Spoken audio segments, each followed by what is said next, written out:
ನಾವು ಎಷ್ಟು ಅರ್ನ್ ಮಾಡಿದ್ರು ನಮಗೆ ಅಮೌಂಟ್ ಸಾಲವಲ್ತು ಅಥವಾ ನಮಗೆ ಸೇವಿಂಗ್ಸ್ ಮಾಡೋಕ್ಕಾಗವಲ್ತು ಅನ್ನೋರ್ಗೆ ಈ ವಿಡಿಯೋ. ನಿಮ್ಮ ಸ್ಯಾಲ್ರಿನ ಏನಾದರೂ ಪರ್ಸ್ನಲ್ ಫಿನಾನ್ಸ್ ಈ ರೂಲ್ ಪ್ರಕಾರ ಏನಾದರೂ ನೀವು ಡಿವೈಡ್ ಮಾಡಿದ್ರಿ ಅಂತಂದ್ರೆ ಆರಾಮಾಗಿ ನೀವು ಮ್ಯಾನೇಜ್ ಮಾಡ್ಬೋದಾಗುತ್ತೆ. ಒಂದು ಬಂದುಬಿಟ್ಟು 50-30-20 ರೂಲ್. ಏನಂತಂದ್ರೆ 50 ಅಂದರೆ ಬೇಸಿಕ್ ನೀಡ್ಸ್, 30 ವಾಂಟ್ಸ್, 20 ಇನ್ವೆಸ್ಟ್ಮೆಂಟ್ಸ್.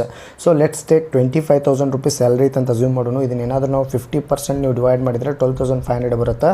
ಅದೇ 25,000 30% ಡಿವೈಡ್ ಮಾಡಿದ್ರಿ ಅಂತಂದ್ರೆ 7,500 ಬರುತ್ತೆ. 25,000ನ 20% ನೀವೇನಾದರೂ ಡಿವೈಡ್ ಮಾಡಿದ್ರಿ ಅಂತಂದ್ರೆ 5,000 ರೂಪೀಸ್ ಬರುತ್ತೆ. ಸೊ 50-30-20 ಪ್ರಕಾರ 12,500, 7,500 ಮತ್ತು 5,000 ರೂಪೀಸ್. ಸೊ 12,500 ಒಳಗೆ ನಿಮ್ಮ ಬೇಸಿಕ್ ನೀಡ್ಸ್ ಎಲ್ಲ ಕವರ್ ಆಗಬೇಕು. ಬೇಸಿಕ್ ನೀಡ್ಸ್ ಅಂತಂದ್ರೆ ನಿಮ್ಮ ರೆಂಟ್ ಆಗಲಿ, ನಿಮ್ಮ ಗ್ರೋಸರೀಸ್ ಆಗಲಿ, ನಿಮ್ಮ ಕ್ಲೋತಿಂಗ್ ಆಗಲಿ, ನಿಮ್ಮ ಬೇಸಿಕ್ ಕಿರಾಕ್ ಏನೇನು ಬೇಕೋ ಅವೆಲ್ಲ 12,500 ರೂಪೀಸ್ ಒಳಗೆ ನೀವು ಮುಗಿಸ್ಬೇಕು. ಎರಡನೇ 7,500 ರೂಪೀಸ್ ವಾಂಟ್ಸ್ ಅಂದರೆ ನಂಗೆ ಮೊಬೈಲ್ ಬೇಕಾಗೈತಿ, ಅಥವಾ ನಾನು ಒಂದು ಬೈಕ್ ತೊಗೋತೀನಿ, ಅದ್ರ EMI ಮಾಡ್ಕೋತೀನಿ, ಅಥವಾ ನಾನು ಟ್ರಿಪ್ಪಿಗೆ ಹೊಂಟೀನಿ, ಅದಕ್ಕೆಲ್ಲ ನಿಮ್ಮ ಖರ್ಚು ಇತ್ತಂದ್ರೆ 1 ಮಂತಿಂದ 7,500 ರೂಪೀಸ್ ಒಳಗೆ ನೀವು ಅದನ್ನು ಮುಗಿಸ್ಬೇಕು. ಮೂರನೇದು ಬಂದುಬಿಟ್ಟು 5,000 rupees. This is must investments ಅಥವಾ ಸೇವಿಂಗ್ಸ್ ಮಾಡ್ಬೋದು ನೀವು.